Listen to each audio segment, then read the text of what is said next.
চট্টগ্রামে বহদ্দারহাটের ফ্লাইওভারে ধসে ১৩ জনের মৃত্যুর ঘটনায় দায়ের করা মামলায় ৮ আসামির প্রত্যেককে ৭ বছর করে কারাদণ্ড দিয়েছেন আদালত। ঘটনার ১২ বছর পর আজ চাঞ্চল্যকর এই মামলার রায় ঘোষণা করলেন আদালত। দণ্ডিতরা সবাই ঠিকাদার প্রতিষ্ঠানের কর্মকর্তা-কর্মচারী।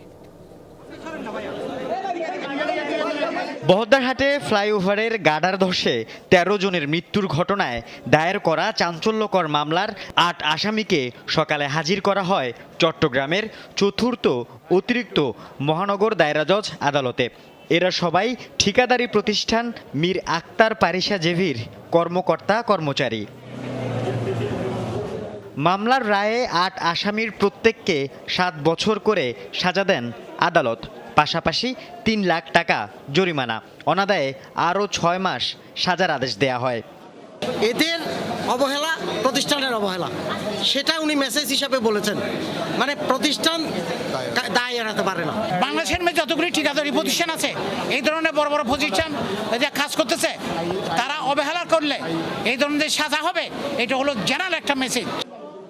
রায়ে অসন্তোষ প্রকাশ করে উচ্চ আদালতে আপিলের ঘোষণা দেন আসামিপক্ষের আইনজীবীরা। সেই রায়ের বিরুদ্ধে আমরা বিক্ষুব্ধ হয়েছি, যথাযথ রায় হয়নি। আমরা এই রায়ের বিরুদ্ধে উচ্চ আদালতে যাব। ২০১২ সালের ২৪ নভেম্বর সন্ধ্যায় সিডিএর নির্মাণাধীন বহদ্দারহাট ফ্লাইওভারের ৩টি গার্ডার ভেঙে চাপা পড়ে ১৩ জনের মৃত্যু হয়। ২৫ জনকে আসামি করে মামলা হলেও সিডিএ কর্মকর্তাদের বাদ দিয়ে ৮ জনের বিরুদ্ধে অভিযোগপত্র দেন তদন্ত কর্মকর্তা। আল আমিন শিকদার, যমুনা নিউজ, চট্টগ্রাম।